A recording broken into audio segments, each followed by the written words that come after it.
All you need is love, wie schön. Alleweil. Wir begrüßen wirklich sehr, sehr herzlich David Magnus, ein Zeitzeuge der frühen Beatles-Zeit. Er hat jetzt erst die ganze Geschichte von Abbey Road und wie das entstanden ist, aber das werden Sie gleich erfahren. Aber dieser unglaubliche Event, nämlich die erste Fernseh-Live-Übertragung weltweit vor 400 Millionen Leuten in 24 Ländern, hat nur ein Fotograf dokumentiert, David Magnus. Ich begrüße Sie herzlich im Westlicht, nicht nur zur Ausstellung, auch zu diesem Talk mit Fabian Knierem, unserem Kurator. Ich bedanke mich bei allen, die mitgewirkt haben, auch bei der Ausstellung, allen Fotografen. Es sind, glaube ich, 14 verschiedene Fotografen, die wir hier ausstellen. Und ich wünsche Ihnen einen schönen und interessanten und spannenden Abend. Dankeschön.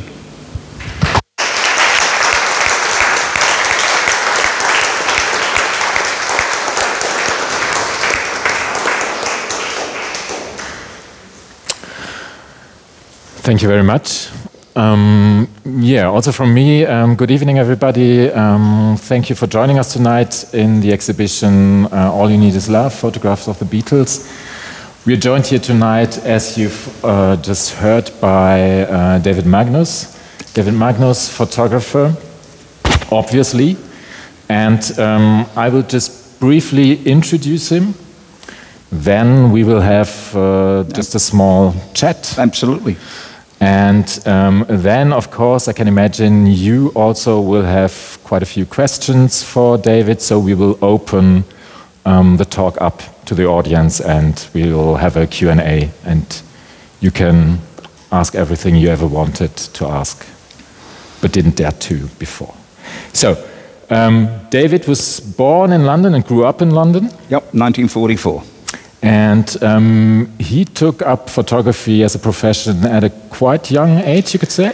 Yeah, my one dream was to be an airline pilot. And I left school with no qualifications whatsoever. Yeah. And unfortunately, if you want to be an airline pilot, it's best to know how to read and write. So that went by the board. I then got involved in the film industry. Didn't like that, and then got a job in a photographic studio in London where I learned to print, process, and run errands and do all the things that one does. And you were just like 19? I was, then, yeah, 18, 19 yeah. when I did that. And you could really say that, so David followed the music industry, the music business, which was happening during the 1960s, yeah. the 70s, well up into the 1990s. Yeah. And of course, he's here as a photographer of the Beatles tonight, but he, of course, didn't only photograph the Beatles, but he, I don't know, you name them. He photographed the Rolling Stones, the Kinks, the Who, the Small Faces, the Animals, Bob Dylan, Jimi Hendrix, Donovan, Marianne Faithfull, Gary and the Pacemakers, Marvin Gaye, the Beach Boys, but also actors like Michael Caine, Trevor Howard, Steve McQueen, Peter Sellers, Brigitte Bardot. So you could go on with this list for quite a while. And so he, during the 1960s, he had a very fruitful relationship, working relationship with the Beatles. I did. So starting 1963 and going up to 1967. 67, yeah. I think. And so I think he was very, so he was their trusted photographer, you could say, which granted you access to... Yeah, I first met them when I was an assistant in this little studio. And a job came in and they said, there's this group called the Beatles. And I said, yeah, I've heard of them. This is before they really burst onto the scene. They're playing an end-of-term concert at a school called Stowe School in Buckingham. Mm-hmm. The head boy, David Moores, had written to Brian Epstein and said, would the Beatles please play the end-of-term concert? Which Brian agreed. They got paid £100, and David Moores sold tickets to all his schoolmates. Mm-hmm. His father was the man. I don't know if you ever had football pools here. Did you ever have football pools where you had to predict the football results? His father owned a company, and it was all to do with gambling. Anyway, he sold tickets, and I was asked to go up there and photograph them. Never met them before, and that was the first time I'd ever met the Beatles. They were only 2 years older than me, and we just got on well. It was just one of those lucky flukes. If that job hadn't come in, I wouldn't be here now. You wouldn't see. I wouldn't be doing all the Beatles pictures. So it's one of those chance things that happen in life that led on to other things. I did the pictures, and the Beatles were represented at that time by Brian Epstein, NEMS Enterprises, who found them, discovered them at the Cavern. Their PR man was a man called Tony Barrow, who worked for Decca.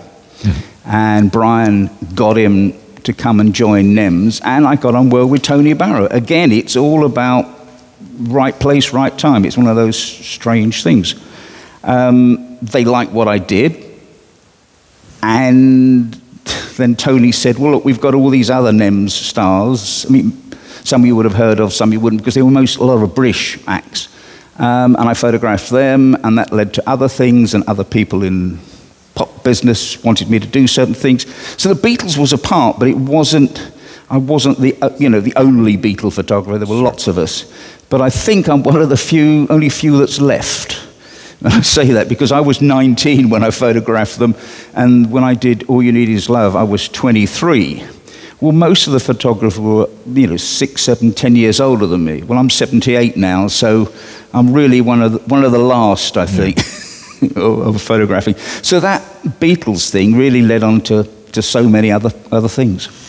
And it's probably, when you think back at it now, I think the gig at the school, it was like in April 1963. Yeah. So they had just building up their Beatlemania was just really building up. It was just building, but nobody knew what Beatlemania was. Nobody had any concept. It was like COVID, nobody knew what was coming. And suddenly this train, and I said to you, this little train that's going down the track very slowly towards you, and it gets faster and faster, and suddenly it's a massive express train that flies past you, and that's what Beatlemania was. That's how it built. And the hysteria was, as you've probably seen from films, nobody listened to the music. Nobody was interested in the music at all. It was just the boys they wanted to see. So after that, it built and built and built, and I mean, do you want me to talk about Monmouth Street? Shall I tell you the story about Monmouth Street when they used to? Yeah, I do.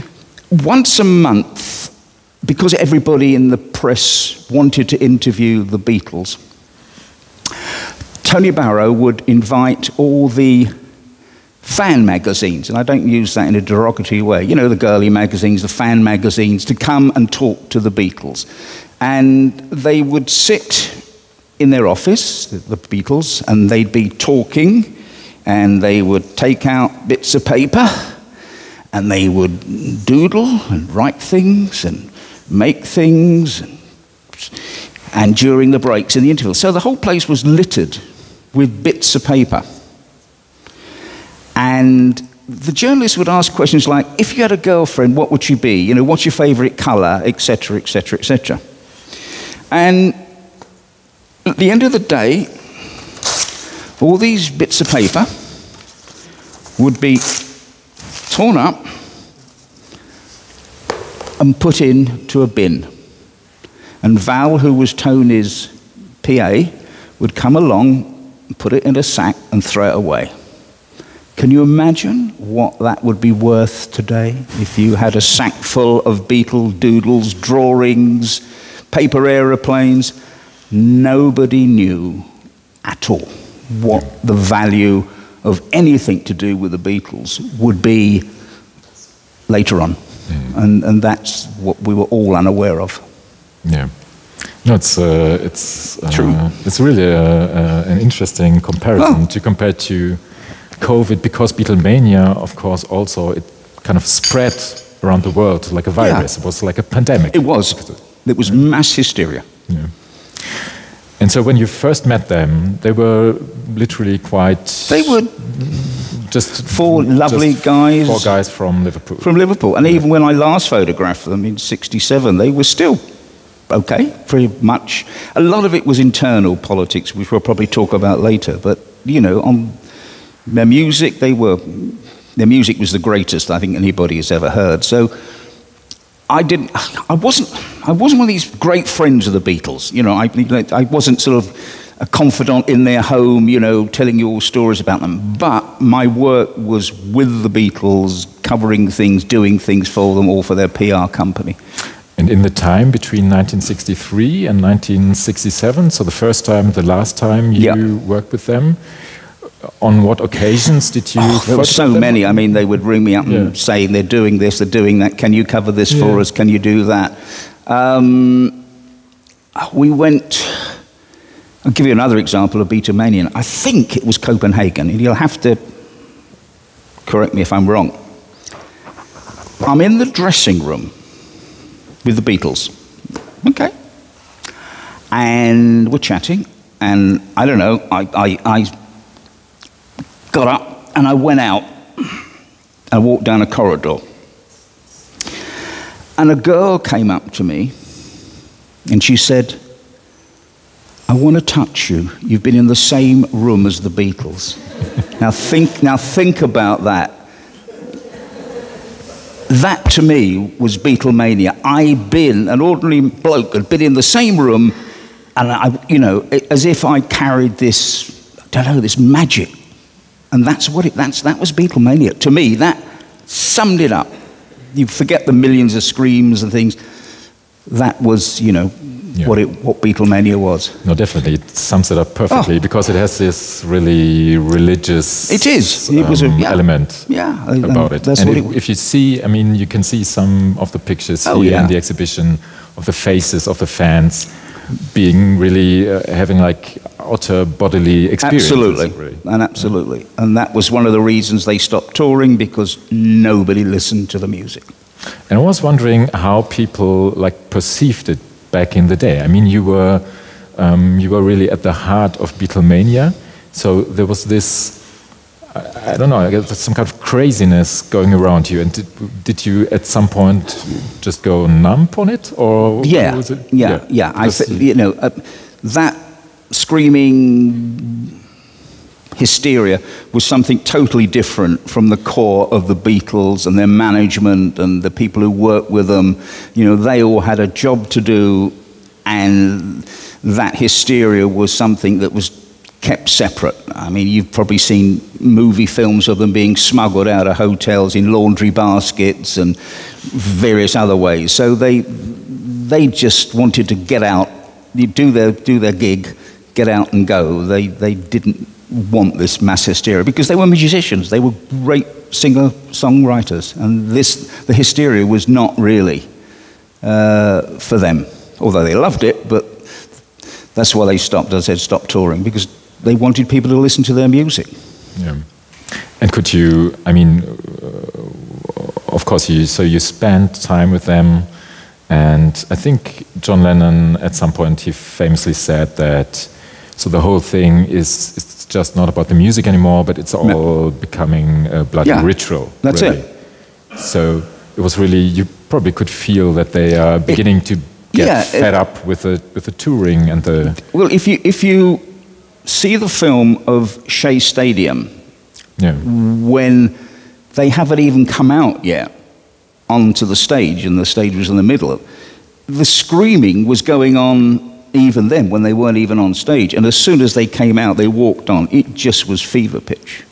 And that decided them. Because touring is, one, very expensive, two, very tiring, and the logistics of moving a pop group around is very expensive. And nobody was listening, so they thought, well, why are we doing this? Yeah. We'll go make records. We'll go into the studios and cut albums. So that's what they did.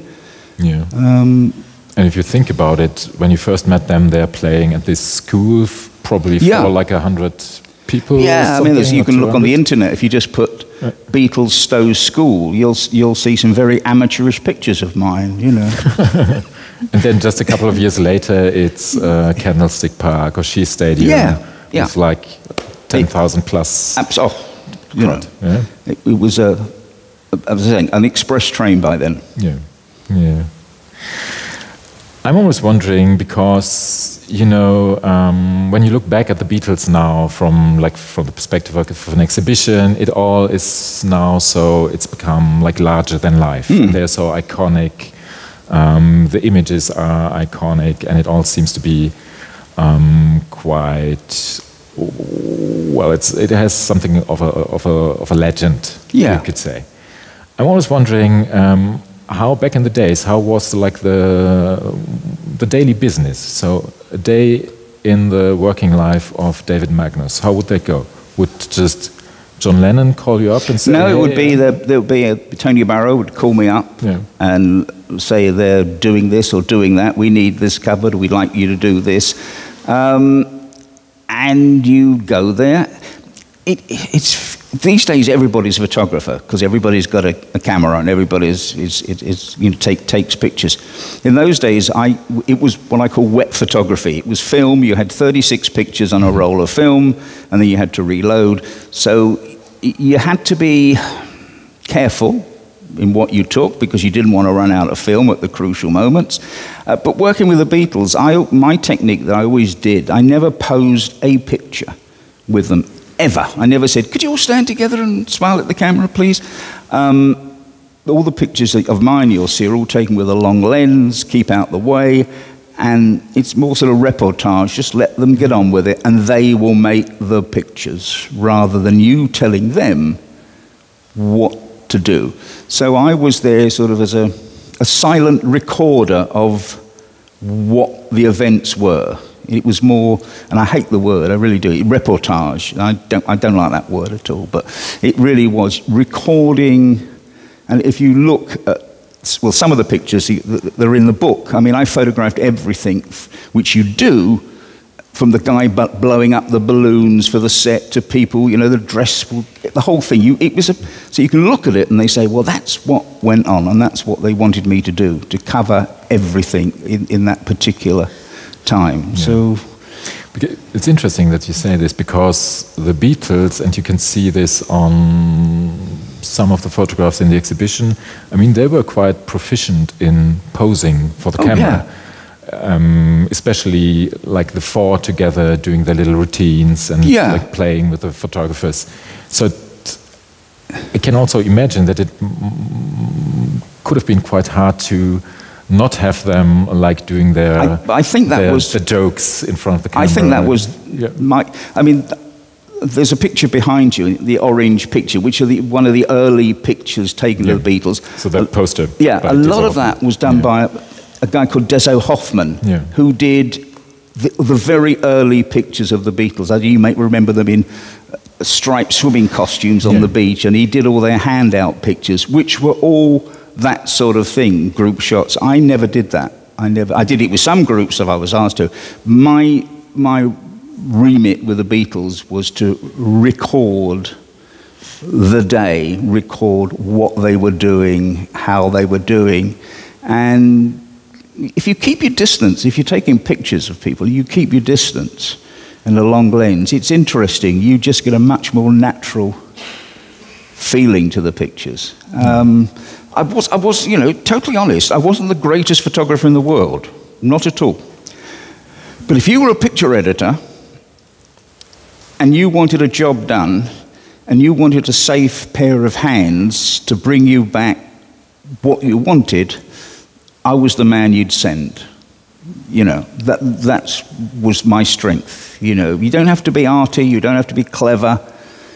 Just satisfy what your commissioning agent was. Yeah, do a little bit extra, but do the job, and then you can embellish on it. Yeah. Because there's nothing worse than you go back to the picture desk or your editor and they go, well, what's that? You know, and you go, well, it's this shot against sunlight, you know, with the light coming through the trees and you can see the dapple, and all I wanted was a headshot of him, you know. So give them what they want, then, you know, you can do a little bit extra. So that was really my strength, so that's what I did. And now we're talking about like the aesthetic criteria of a good picture. What would be if you look at your back catalogue and if you look at other people's pictures, what would it be that... I look at a picture, and the only way I judge a picture, I look at a picture, and if I say, I wish I'd taken that, that's a great picture. That's a great picture. I look at it, I wish I'd have done that. I used to have a book, James Baldwin, American writer, wrote a book called Nothing Personal, and it was illustrated by Richard Avedon, the great, great American photographer. And Avedon, I think, was commissioned by Vogue to go and photograph Muhammad Ali. Okay. So I'll ask you now, what picture did he come back with? You're asked to photograph Muhammad Ali. What picture are you going to come back with? A portrait? Boxing? You know what he came back with? Picture of his fist. That's all he took. And I looked at that and I thought, that's brave. That's thinking outside the box. That's it. That's all you see of Muhammad Ali, his fist. And I thought that to me was one of the, not because it was a great picture, but he thought about what he was going to photograph and how he did it was his fist. And that's all it was, a big black and white picture of Muhammad Ali's fist. Yeah. Great picture, you know. No, that's really great. Yeah, I wish I'd have taken that. It's true. And did you sometimes, when you photograph the Beatles, did you compare? I mean, No, everybody has their own different style. Yeah. Everybody has their own different way of working. No, as long as, when you're a working photographer, you get a job. Go and photograph that coffee cup. Okay, take the coffee cup. Did you like it? Yeah, great picture. Finished. Not interested now. Finished. Type the invoice. Finished. Now it's the next job. So as long as you're happy, you like the coffee cup, I'm happy. Now what do I do next? And that's basically what, when you're a working photographer, you know, doing these things, it's all about keeping your commissioning, because you're only as, I know it's a terrible thing to say, but you know, you do a lousy job for somebody and they've paid you money to travel around the world, and you don't bring them the picture, you ain't going to get too many other jobs. And that's, it is, I mean, I tell you, it's absolutely true. I haven't done photography now since the 90s. Do you know, I still wake up sometimes having had a nightmare, really, truly, being back in photography. And I'll dream that I'm on a job and I forgot the film. Seriously, I'm being absolutely 100%. And it's late at night, and I go to the chemist, because it's the only one open, and the only film he's got is out of date. And then I wake up. And that's really, and I promise you, that still happens today. It's recurring. Yeah, it's because it's, you can't go back and say, I'm sorry, it wasn't there. You know, you cannot fail. I mean, I'm not talking about, about pressure. I mean, if you're a brain surgeon or something else, of course, that's different. But with a photographer, you are only literally as good as your reputation, which hangs on every single job you do. Yeah. Every single job. So. But I imagine, so when you've been working with the Beatles, but you've been working with so many other bands. Yeah. And, you can kind of be... you can do the reportage, but I think all those people probably, I imagine, they are, because they're all artists, they are like music stars. Yeah. Sometimes they are not the most easy to handle and easy to photograph people. So what was your experience with that? Or were they all like super professional? No. I actually, years ago, was photographing a group, and they were just so dreadful. Yeah. I just left. I mean, I just said, I'm sorry, I can't do this. Generally, most of them were pretty good. As long as you had you had a rapport with them. You didn't want them to do silly things, you know, flap your ears and poke your tongue out and do silly things. I mean, I did a whole thing with The Who in the studio. Yeah. And I thought, what do I do with The Who? So I know what I do with The Who. I got a black background up and a tin of paint, and I got them to paint The Who on the black. And they thought it was wonderful. No one's ever asked them to do that. Okay. And they loved it, you know, because it was something different. You have to, you know, you have to respect them as well as people, you know, and think, yes, it is The Who, it is the Beatles, it is the Rolling Stones, but they might be having a lousy day, you know, their girlfriend might have left them or whatever. So you have to relate to them as people, and with anybody you're going to photograph, you have to get a rapport with the person. If I was ever going to go and photograph somebody to their house, you know, they'd say to you, well, we want you to do a home on Film Star. And I would have cases of equipment, I have my assistant, I'll have all this stuff. First thing, never be late. Never be late, because there's nothing worse when you've been told that the photographer will be there at 9:30 and you've got up and you've done everything, got the kids to school or whatever. Where is he? It's 9:10. And already you're upset. So first thing, never ever be late. Second thing, knock on the door and say, hello, I'm David Magnus, how are you? Pleased to meet you. They say, come in, you have a little chat. And then you say, do you mind if I bring my equipment in? No, please do. And then you bring these cases of equipment in. But if you stood at the door with all that equipment, they go, oh, I didn't think it was going to be like that. So it's that psychology of getting people on your side, getting them to want to make pictures with you. Yeah. And that's a lot of what photography is, you know. You get somebody in the studio, you may talk to them for half an hour before you take their picture. And you get a little... Because don't forget, we all, even me, I wake up in the morning and I look in the mirror and I really don't look like that. But we all have an image of ourselves, and you have to find out what that person, how they want to be represented, how they look, how they feel, and you try and get that by building up a little rapport. And that's one of the great secrets of photography. So many people think it's taking pictures. It's not. It's about getting this togetherness with the person. You're not going to become their best friends. You're not going to, by any means, but you are going to get them to trust you. Yeah. So that's what you do. You build up a rapport with people. Sorry, go on. No. I did lots of groups in the studio, and these were, again, posed pictures, but this was for a specific reason. But I did quite a few of that, but most of it was outside work. After you. And because I was wondering, when you started this kind of photography with the Beatles and with the other bands, you were 19 years old, or like 19, 20, yeah. And so you could say you were basically still a kid. Oh, and yeah. You were, yeah. I mean... But so were they. Yeah. And that was the interesting thing.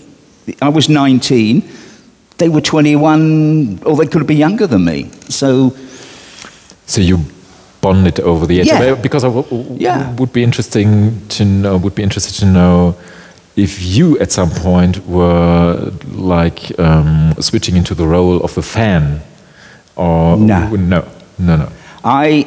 Or was there ever, I don't know, were you a big fan of the Stones, or when you met, I don't know, Jimi Hendrix, were you at some point awestruck?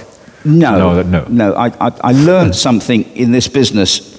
Never, ever, ever meet your heroes. Never. Because you will be dreadfully disappointed.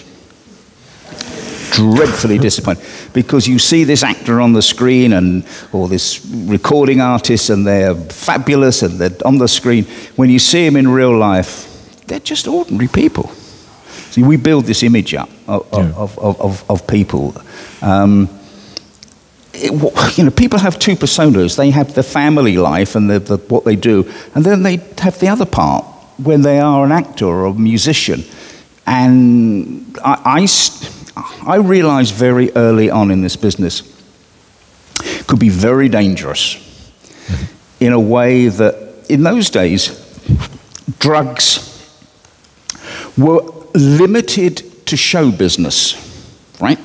The people who did drugs were the musicians. It was very limited. Not like today where you have, 100,000 people dying a year in America of opioid. It spread right through society. So in those days, drugs were particular to the music industry. And I had, in those days, 4 friends, Michael, Philip, Dennis, and me. And the other day, I went out for lunch with Michael, Philip, Dennis, and me. I had the same friends that I started with because I realized how dangerous it can be, this industry. And I would have been much more successful if I'd have partied and gone to all these places and nightclubs and drank and booze. And I never got offended by it. If people were inhaling gas or sticking needles in their arm, I would say, fine, you carry on, it doesn't faze me. So I realized that you could get sucked into this myth. And you think, you'd know how many of these people died young. A lot of them. Yeah, I mean, if you look through your pictures, then I think they are early pictures of the Rolling Stones with Brian Jones still alive. Then you see Jimi Hendrix, both dead at 27. Yeah. So it's they also work under tremendous pressure. They're up early to get in the recording studio, and then they go recording, and then they do, got a PR appearance, so they take something to keep them going, and then they're hyper, and they go to a club, and they have a few drinks, and then they can't sleep, and then they take something to put them to sleep, and then it starts, and it's the pressure of the business. Yeah. You have to be very careful. And how was the pressure of business on the Beatles? And how did you perceive? I mean, you really worked with them throughout probably their most, stressful years with all the touring, and then their slow moving decline, on to being a studio band. They were super professionals.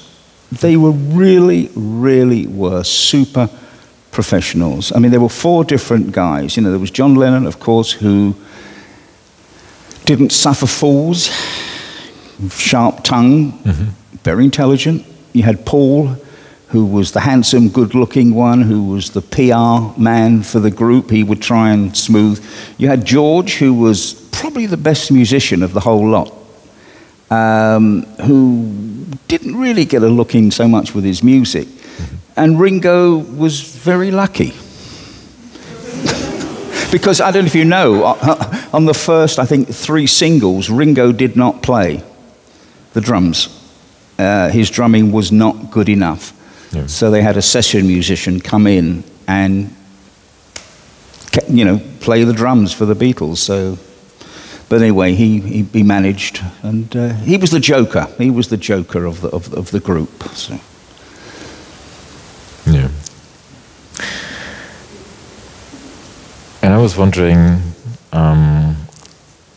these times, they were about, of course, so much more than the Beatles. Yeah. And the Beatles, I think, what they really were and what they really managed to be is something like the center of so many different movements within these areas. They were the catalyst. I mean, I'm probably the oldest person here, but the 50s generation, the kids after the war of the 50s, there was a lot of jobs going, late 50s, early 60s. You'd leave school, you'd get a job, and if you didn't like it, you'd leave on the Friday, get another job on the Monday.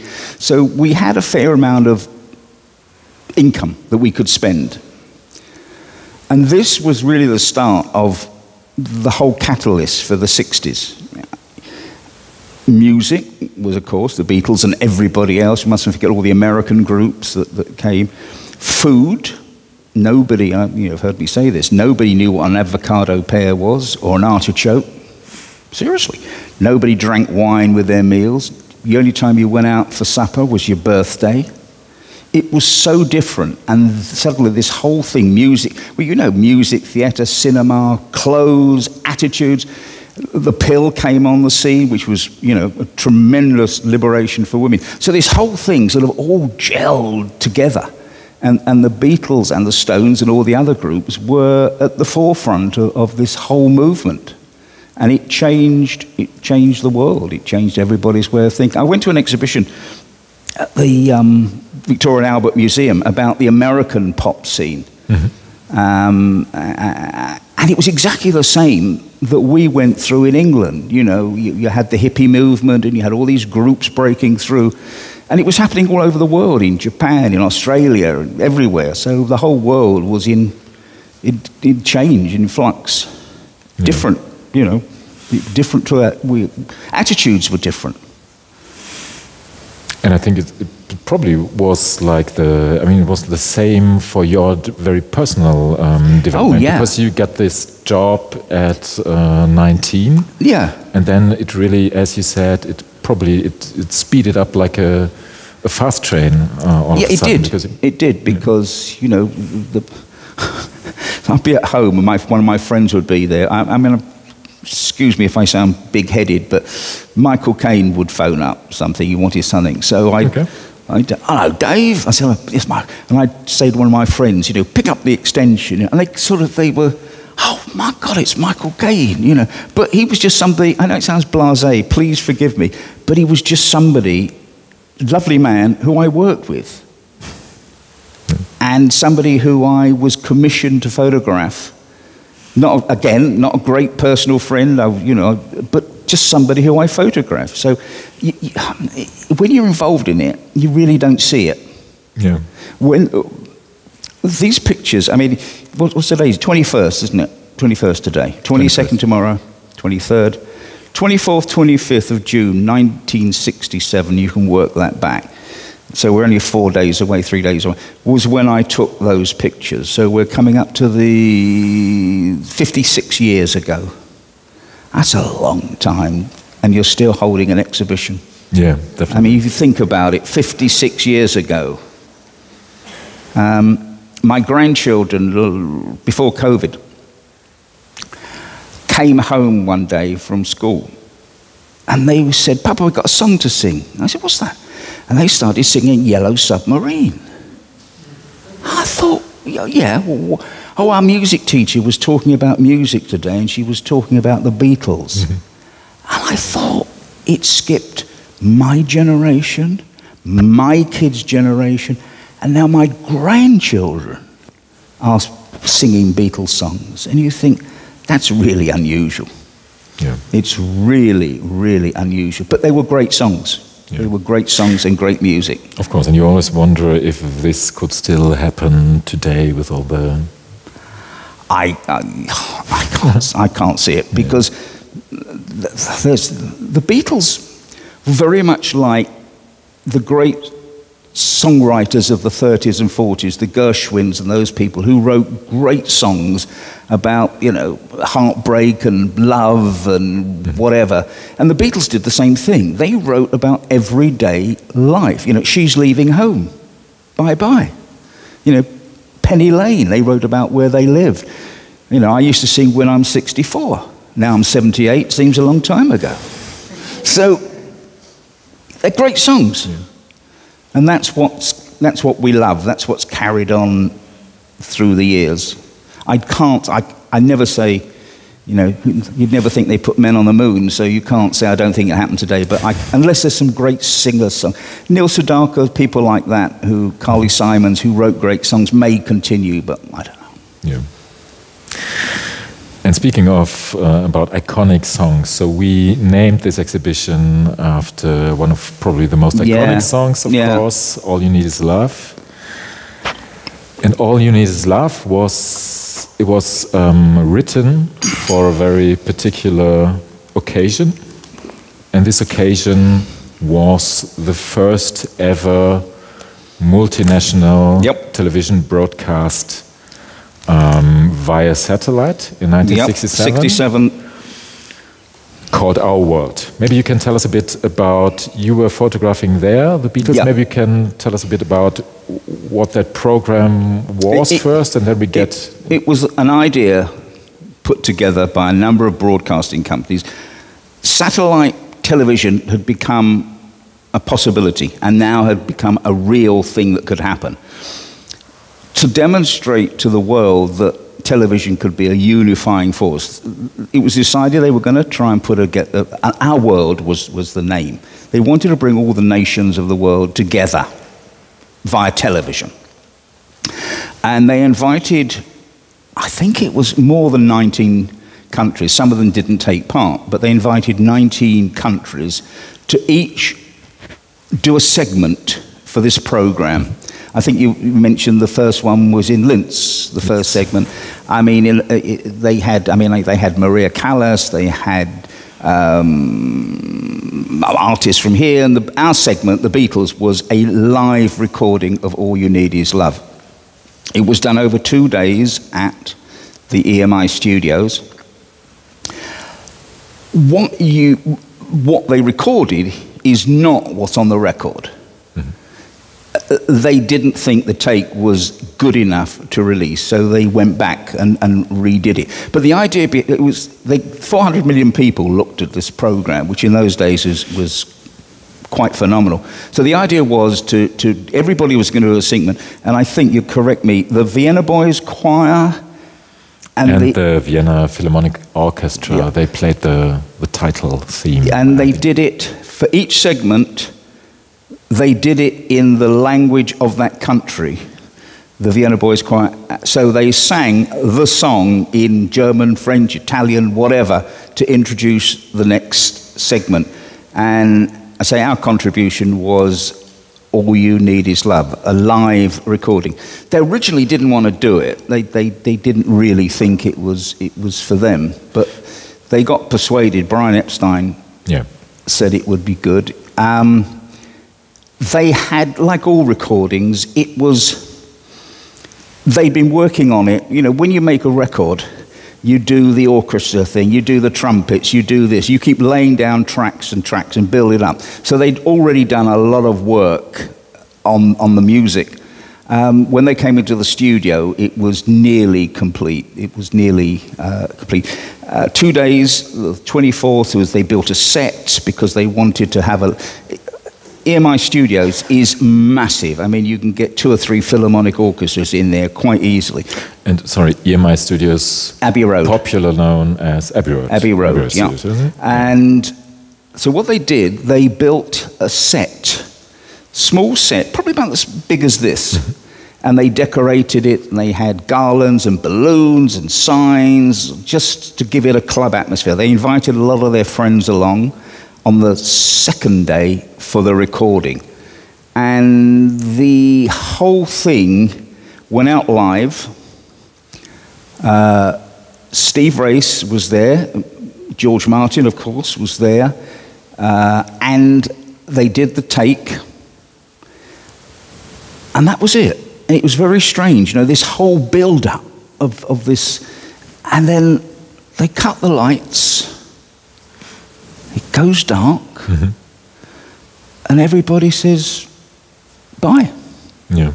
And they went off, and everybody else, and the technicians took the set down. And it wasn't until I actually heard the song released a little later that I suddenly realized what an incredible privilege it was to be there. And you didn't realize at the time, but it really was very, very special. Very special time.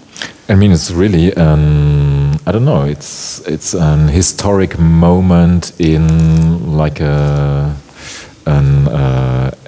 era filled with. It's like comparable to the moon landing or something for media technology. Oh yeah, it was. It was a demonstrate. Now, of course, we have live satellite sport from all over the world, or you watch television.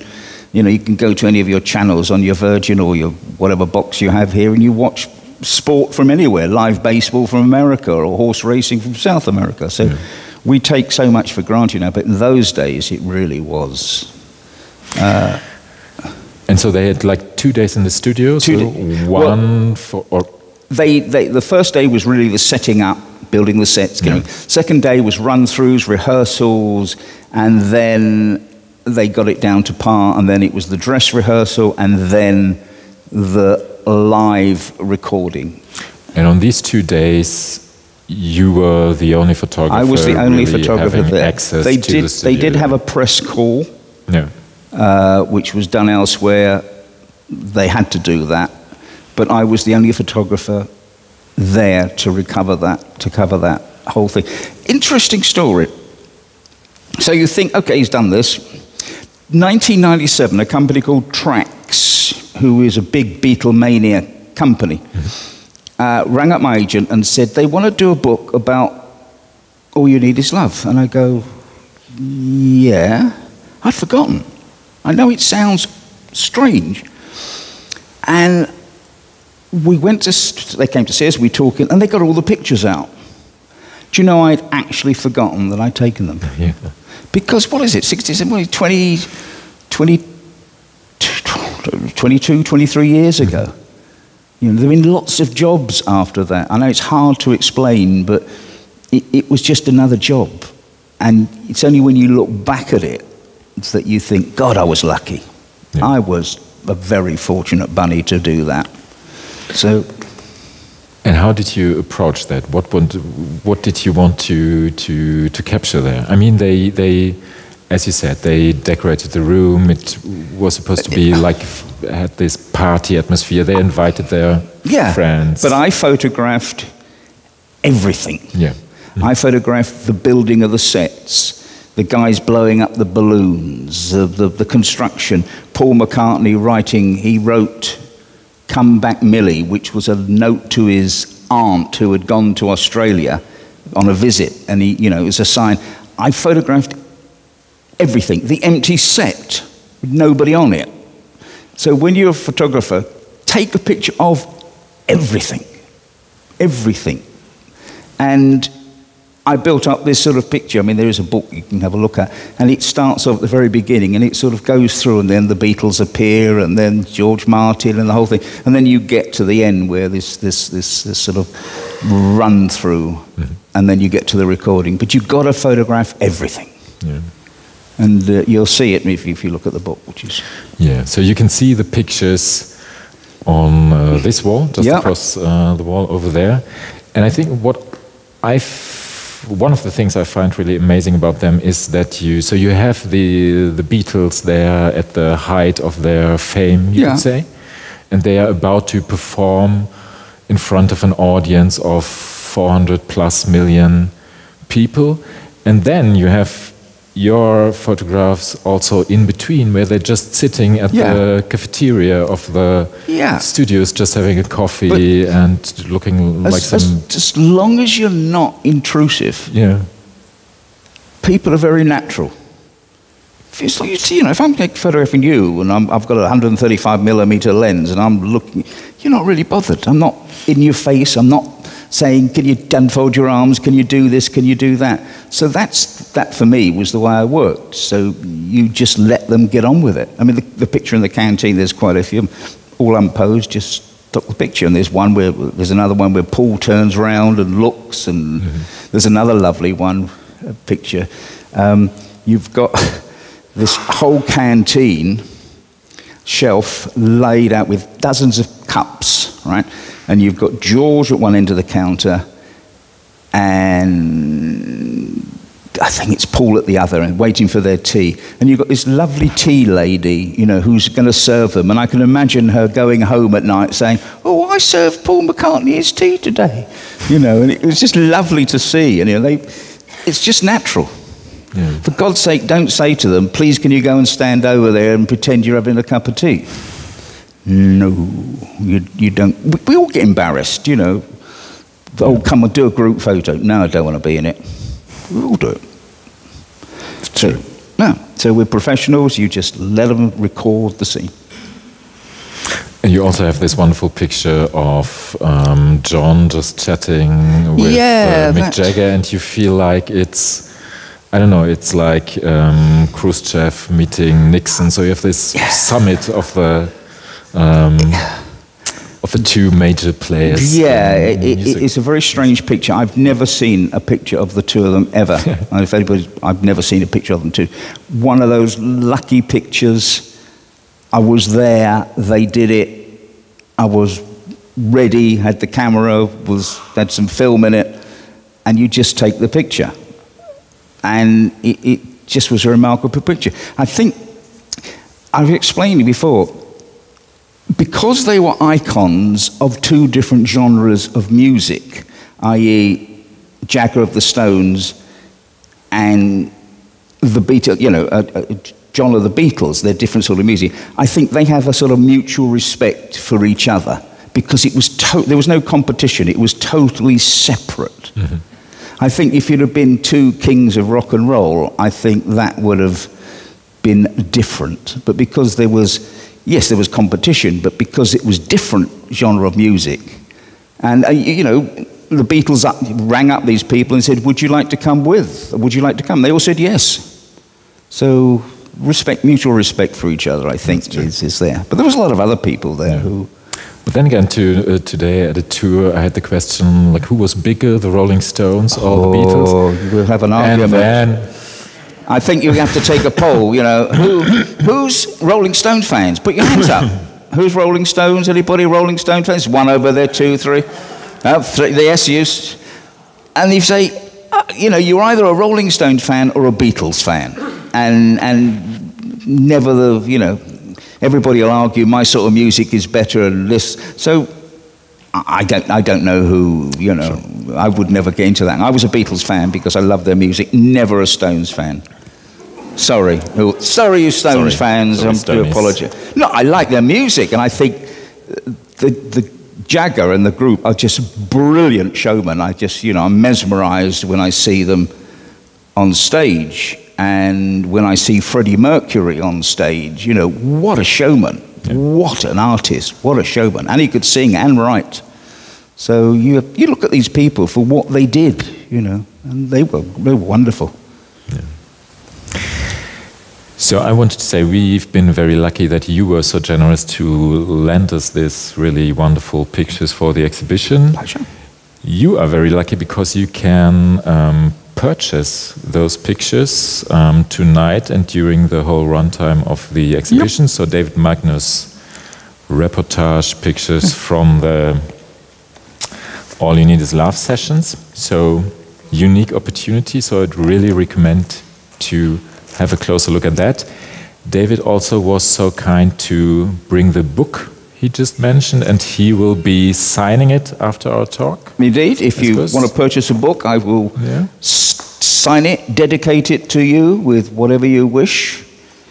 Even if you don't, there is a copy there. Have a look through it. It is quite fascinating just to look at it as a piece of, because the pictures that you see here are just a very small selection, but if you have a look through the book, it's quite fascinating to see what really went on in that magic moment.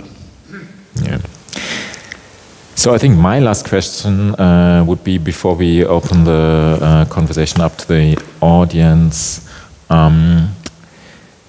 So 1967, this was the last time you photographed the Beatles as a band. So they split up officially in 1970. What were you thinking when you heard about that? Basically, Brian Epstein was the glue that held them together.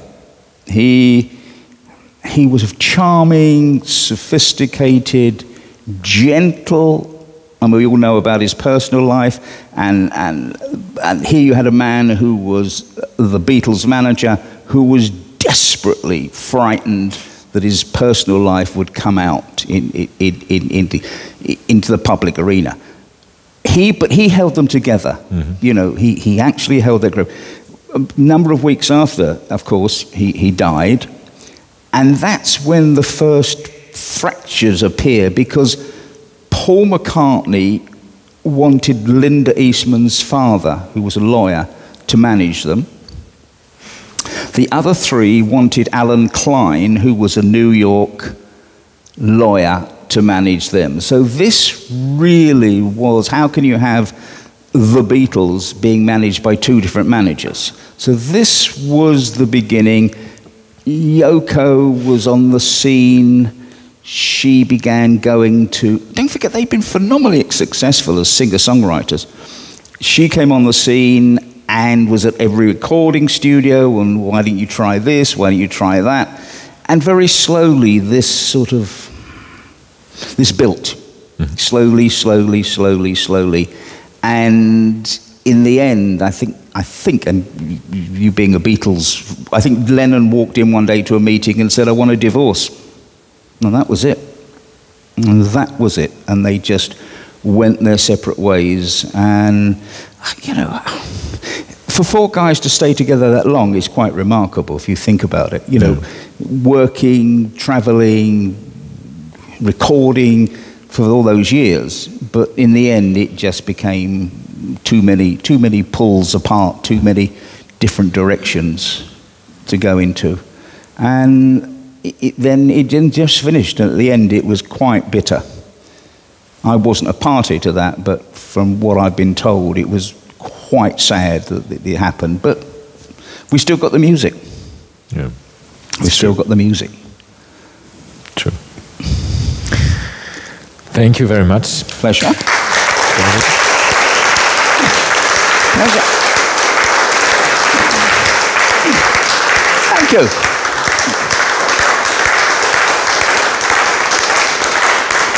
Thank you. Any questions? Oh, go on, ask me a question. Somebody ask me a question. You also have musical taste. Which records you bought in the 60s or 70s? Which records you bought? I bought all the albums, most of the singles, until they went into that psychedelic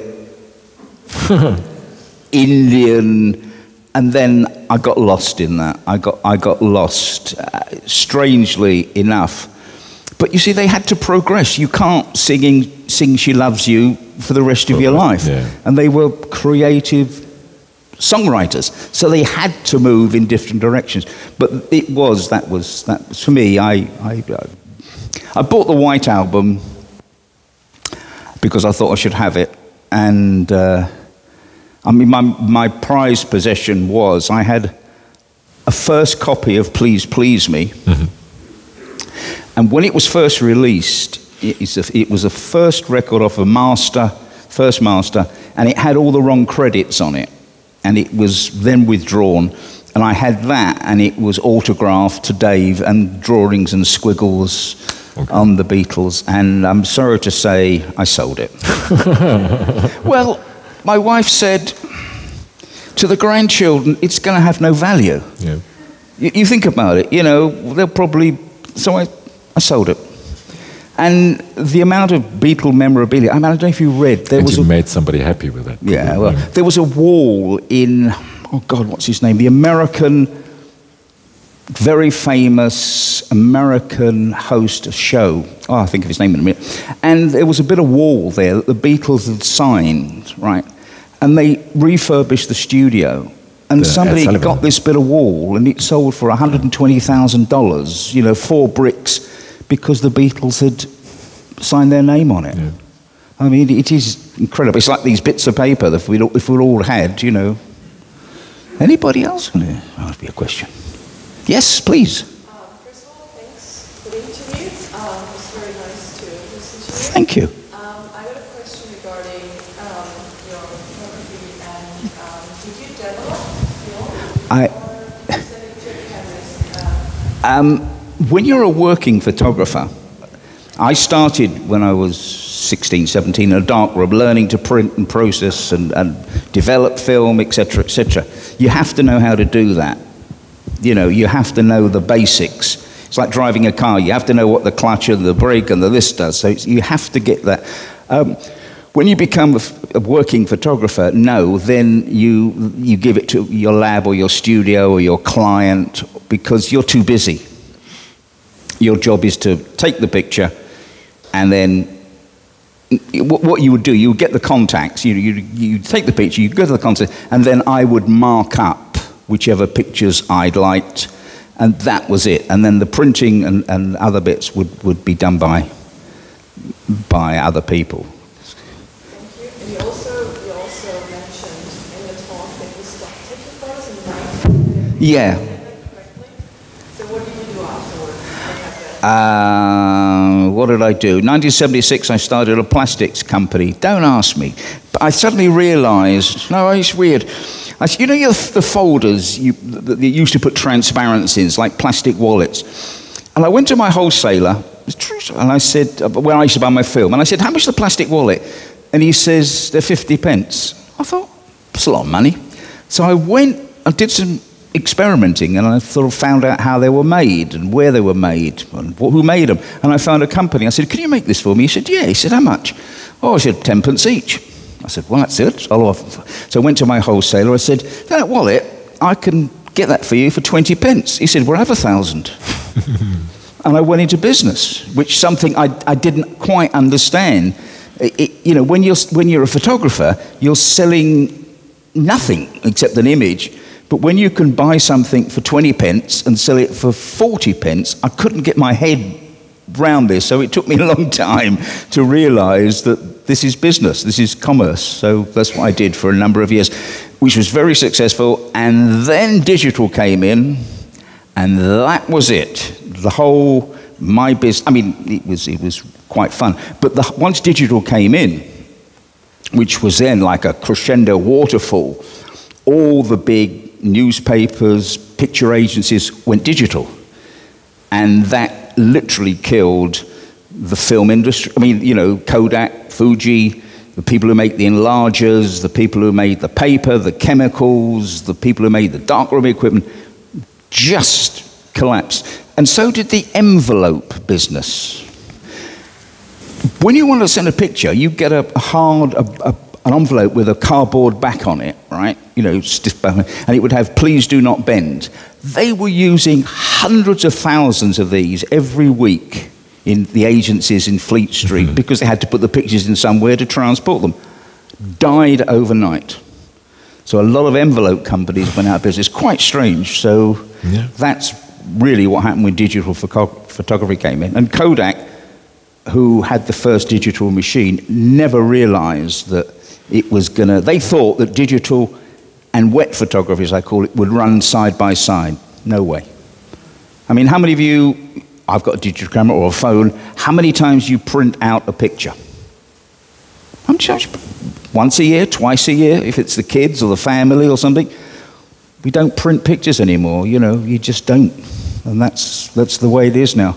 You want to send a picture to your friend in Australia, you go click, click, it's gone. Yeah. Anybody else? Yes, sir. I was wondering, you said you were photographing everything in a reportage way. Yeah. Danke. And I was wondering, did you ever get into a position where you had to decide to publish the shot or not, because you would put somebody into a compromising situation? Because you were working with very famous people, and I guess you would have taken some pictures that were very good, but probably not meant for everybody's eyes. That's what I mean.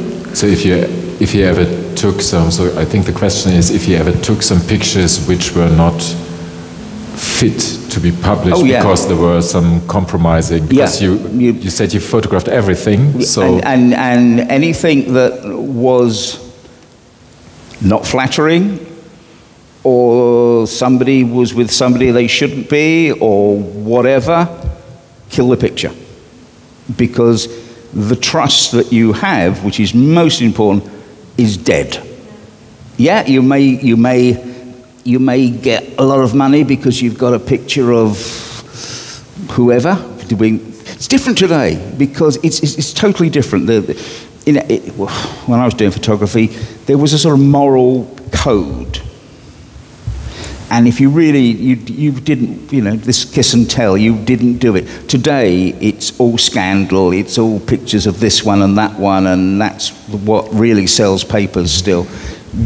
My reputation, every photographer's reputation, you'd just cross it out. You wouldn't print it. You wouldn't, you know, just destroy it. There were a lot of pictures I did with that because they weren't flattering or they shouldn't have been taken. You know, people eating. You never take pictures of people eating. I mean, it's horrible. You know, people eat, oh, horrible. You know. Yeah. Oh, thank you. Yeah, when you were observing all these things, studios and touring and everything, we've all been told through the media over many, many years that Lennon and McCartney became increasingly distant from one another. Were you conscious of that in that time, or no. did they remain collaborators and friends, etc.? No. Not? I mean, there's a picture of mine I took, and it's 67, so they've been together a long time, and the four of them are sitting down having a cup of tea.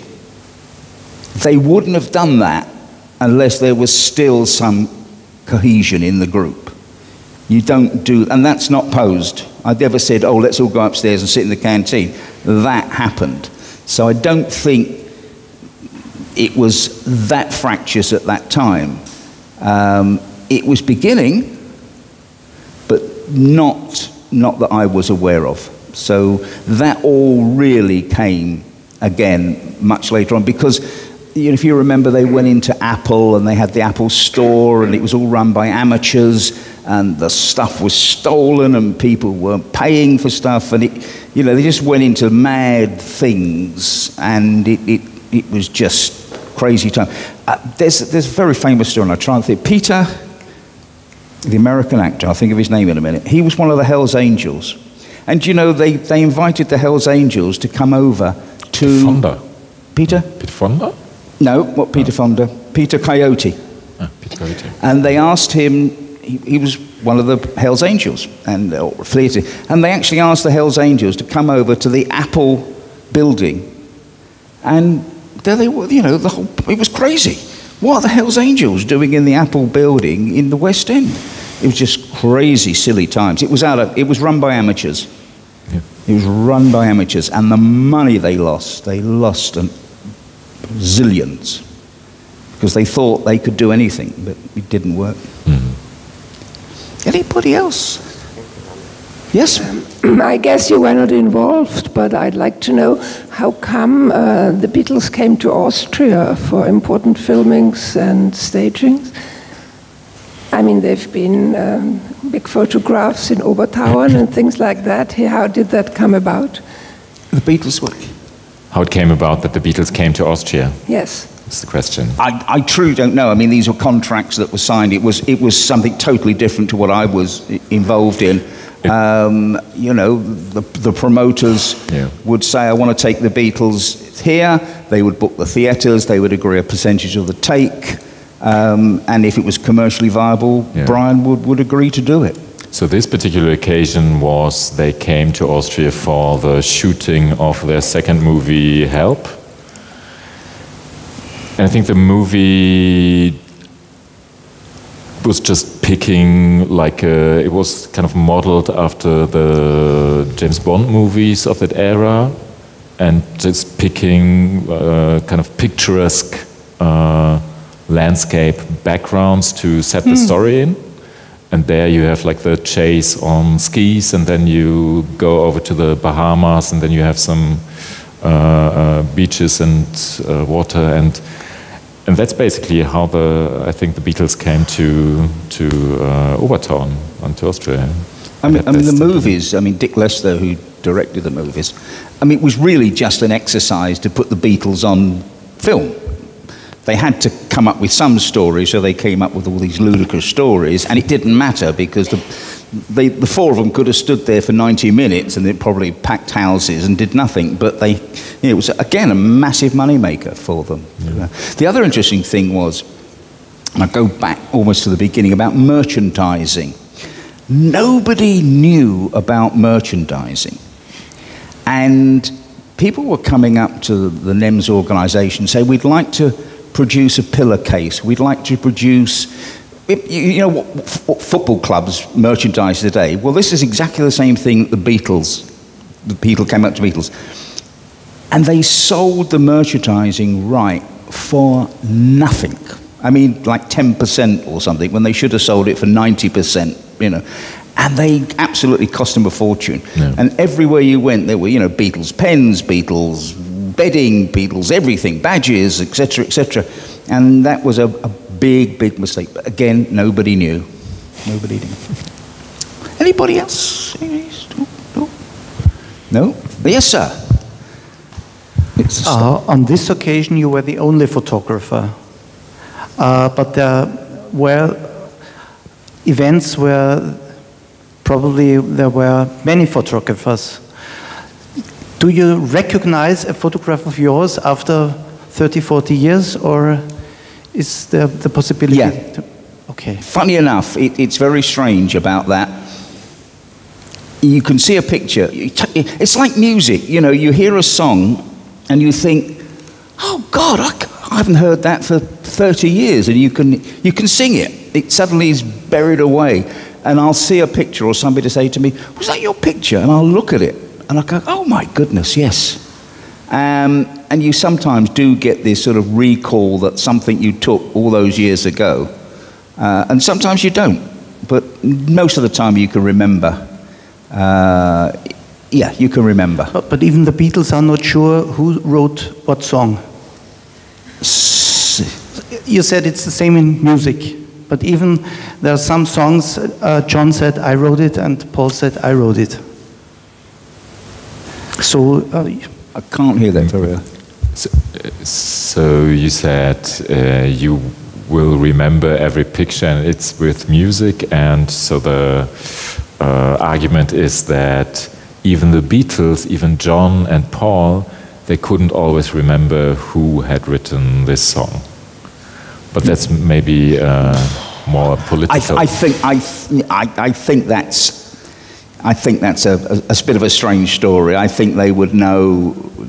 We collaborate. You'd know. You know, you sit down with somebody, and you'd know who wrote the song. I think that's probably you'd know if it was a Beatles song, or who wrote it. Who wrote it? Mm. Okay. So I have one last one, which I forgot to ask you earlier, because you said.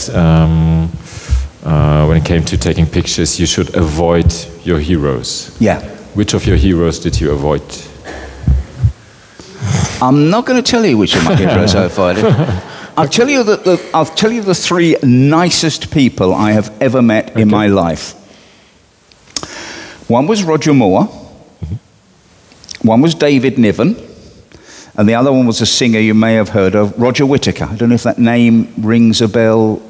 They are the three gentlemen that I ever met in my life. And so much so, and it sounds really weird, Niven played such an influence on my life, and he's been dead 30 odd years now.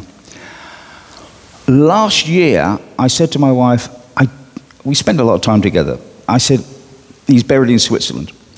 And I said to my wife, I've just got to go and visit his grave. Mm-hmm. And I travelled from London to Geneva, got the train, visited his grave, and it was like saying thank you.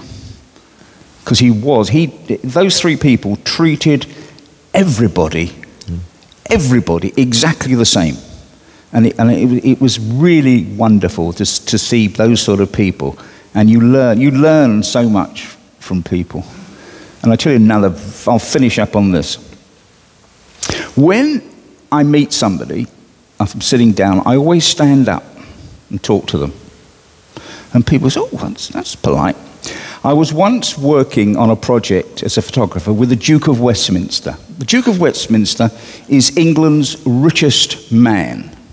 He owns most of Westminster, most of everything else. He is supremely rich. And I was working on a project, and we were at Claridge's, and he was sitting at a table, and I walked up to him and I said, Your Grace. And he said, Yes, David. And he stood up. And I thought to myself, That's class. That's style. And that's why I always stand up when I'm talking, no matter who. And you think, and I'm so lucky to have met these people. That's the marvelous part, you know. You go through life and you take bits from people, and that's why you see me standing up. Anyway, that's it. So I mentioned that. Thank you so much, David. Pleasure. Thank you, everybody. Thank you. Thank you. Thank you.